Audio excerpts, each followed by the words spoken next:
એટલે આનંદ આવશે. ટૂંકમાં એવી આગ લાગી, એક માણા બહાર ન નીકળ્યો, પણ કંપનીનો માલિક બહુ સારો હતો. રાવતભાઈ જેવો. રાવતભાઈ નર્મદામાં ને કંઈક પરિક્રમા નાની એક કરી આવ્યા છે, આજે જ આવ્યા. હું પગે લાગ્યો, સારું થયું. હા, 9 દી અનુષ્ઠાન કર્યું. મૌન, આ મૌન રે એટલે તો આમ જો બ્રહ્માંડ હલી જાય.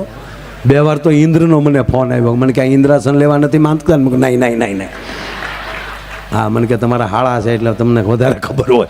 હું ના, એને કંઈ ઇન્દ્રાસન નહીં, ખાલી નિંદ્રાસન પૂરતું એ ટાટા પોરે હોવાની વાત છે કાંઈ. નતર તો એ ઇન્દ્ર આવતો હતો. હું નહીં, એ ખાલી ખોટું. હા, મૂળ વાત. એવો શેઠ હારો એટલે તરત શેઠને થયું કે મારું કાંઈ ઓબાળો થાય, એની ડાયરેક્ટ મીડિયામાં આવી ગયો, ટીવી ઉપર, અને મળ્યા જાહેરાત કરી દીધી કે એના વીમા જે છે, ઇન્સ્યોરન્સ જેટલા છે એ તો મળશે જ. પણ મારો સ્ટાફ, એકચ્યુઅલી મારું ફેમિલી કહેવાય, મને એવડો મોટો બનાવ્યો, માટે આ ફેક્ટરીનો જે હિસ્સો છે એ મેં જોઈ લીધો છે, કેલ્ક્યુલેશન મારી દીધું છે. એ દરેક કામદારો જેટલા નોકરિયાતો હતા એના દરેકના પરિવારને મારા તરફથી, કંપની તરફથી 51 લાખ રૂપિયા એના ખાતામાં દેવામાં આવશે. વીમો નોખો. તો હવે જે જતા એ બધાને બાયું ટીવી જોઈતું જ છું. ભગવાન કહેવાય, શેઠિયો થોડો કહેવાય. આવો બેન ઉદાર મન તો જવા, આવા માણા નો ગોચા જડે. દીકરા અહીંયા આવ્યો તો ઓલી ફેક્ટરીમાં આગ લાગી, આગ સમાચાર આવે, આ તાર બાપા જાતા ઈ જ ફેક્ટરીમાં? કે હા મમ્મી, હા. કુદરત આગળ કોઈનું થોડો હાલે બાપા. 51 લાખ કુદરત ઉપર કોઈનું ન હાલે ભાઈ. હોનીને કોણ તોડી શકે? હારો શેઠિયો મળવો એ ભગવાનની દયા કહેવાય. બટા તાર બાપાનો ફોટો લાવ, આગળ જોહે. ઓલે ફોટો આપ્યો તો ઓલા ફોટામાંથી ઓલી માખ્યું બેસીને કાળા ટપકા થયો.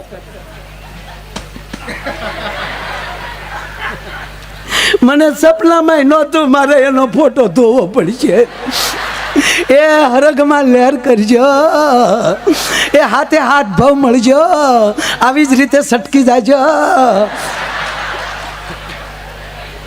એવું નહોતી કહેતી, હજી ફોટો હરખો કરે ન કરે તો એને જ દરવાજે ટકોરા થયા. દરવાજો ખોલ્યો તો ઘૂ હામાં ઊભો માવો સોળ્યો. બાય ટક્કર લઈ ગઈ. તેને પતિએ કીધું કેમ આમ કેમ સામું? તમારી ફેક્ટરીમાં ભડકો નથી થઈ ગયો? કે થઈ ગયો ને? સમાચારમાં તો આવે કોઈ નથી બેસ્યું. બોલો કે કોઈ નથી બેસ્યું. કોઈ નથી બેસ્યું તો આને વહેમ પડ્યો કે મારો ભૂતથી મળવા તો નહીં આવ્યો હોય ને. પણ મેરા ભેગું ભૂત ન થાય એટલે બેન અડવા મળ્યા. બોલો કે શું છે? તમે કહો ને બધા મરી ગયા તો તમે જ છો? કે ભલા હું જ છું. તો તમે કહો છો ને બધા મરી ગયા? તો હું માવો લેવા બહાર ગયો હતો. માવો લેવા બહાર ગયો તો કીધું ને બાઈ જે ખીજાણી, કીધું ની કહો માવા બંધ કરો, વ્યસન વાળી બહાર નીકળો. પણ કોઈનું કીધું માનવું જ નથી. માવો મૂક્યો નહીં. 51 લાખનો માવો છો. બોલો સાહેબ, આને પ્રેમ ન કહેવાય સાહેબ. બાપુ કહે ને કે કાં સદગુરુ ઉપર છોડી ગયો ને કાં સદગુરુને છોડી ગયો.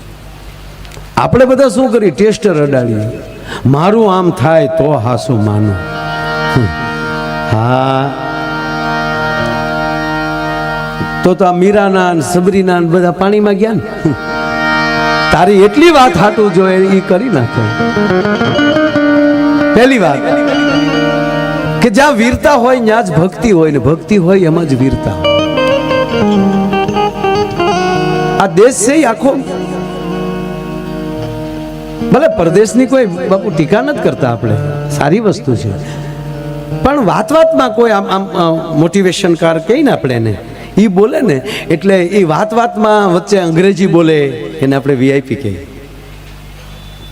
વાતમાં કે અમેરિકાના આ લોર્ડ થોમસે આ પુસ્તકમાં લખ્યું છે, એટલે તારી માસીનો દીકરો છે એ મને ખ્યાલ.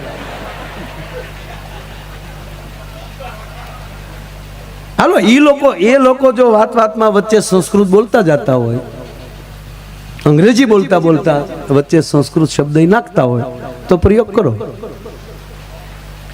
આપણે બિલકુલ ટીકા નથી કરતો સાહેબ.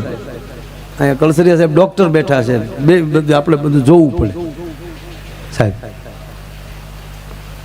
અમુક વાત ઉપર જો અમુક વસ્તુ સાહેબનો વિષય હોય અને એ આપણો આમ હાથ પકડીને કહી દે કે તમને આ તકલીફ છે, એટલે આપણે હાસું જ માની લેવાય, કારણ કે એ ડોક્ટર છે.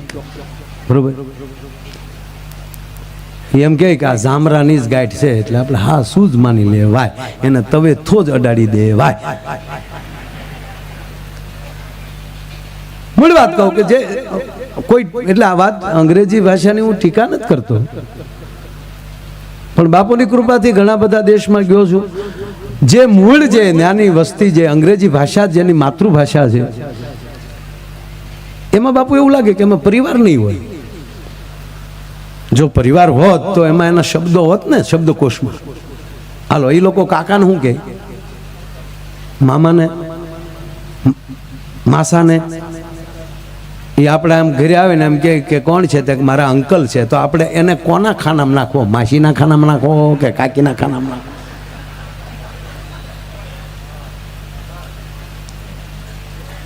એની પાસે એનો અર્થ એ થયો કે ના, મામા માસી નથી.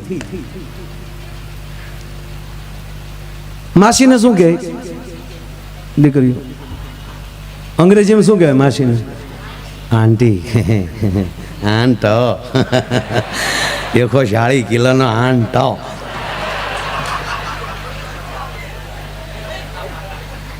માસીને આંટી કહે, કાકીને, મામીને. હવે કોક કહે કે મારા આંટી આવ્યા તો આપણે મોકલવા કોની ઘીરે? નક્કી નહીં કરીએ. પણ અહીંયા આપણી એક ભાષા એવી છે, મારા કાકા આવ્યા ખબર પડે પિતાજીના નાના ભાઈ, મારા મોટા બાપુ ખબર પડે પિતાજીના મોટા ભાઈ, મારા કાકી આવ્યા ખબર પડે કે એ કાકાના ઘરના, મારા મામી આવ્યા ખબર પડે કે માના ભાઈના પત્ની. આખો આખા એક શબ્દ ઉપર આખા પરિવારનો શબ્દ ચિત્ર દોરાઈ જાય છે. હાઠુભાઈનું અંગ્રેજી એનો અર્થ છે ને, હાઠુભાઈ જ નથી. બકરી જેમ ગોવિંદરામલ રજકો ખાઈ નીકળી જાય એમ નીકળી જાય. બે કોલેજની દીકરીઓ બાપુ કોલેજમાં લઈ બહાર નીકળ્યું, લાસ્ટ યર હાલતું હતું એનું. મને અંગ્રેજી બહુ આવડે, હું બોલું નહીં.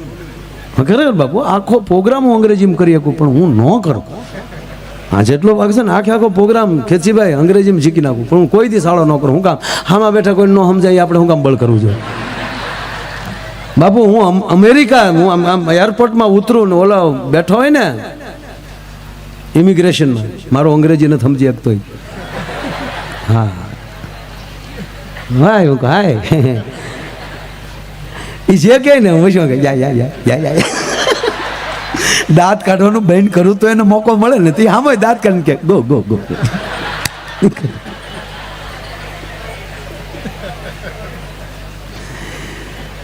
સદગુરુની કૃપા થઈ જાય ને તમારે બોલવું ન પડે, તમારો શેરો જ હામાવાળો વાંચી લેતો હોય છે સાહેબ, કે આ માણસ ખોટો હોય જ ન શકે. બાવાજી આનંદ છે.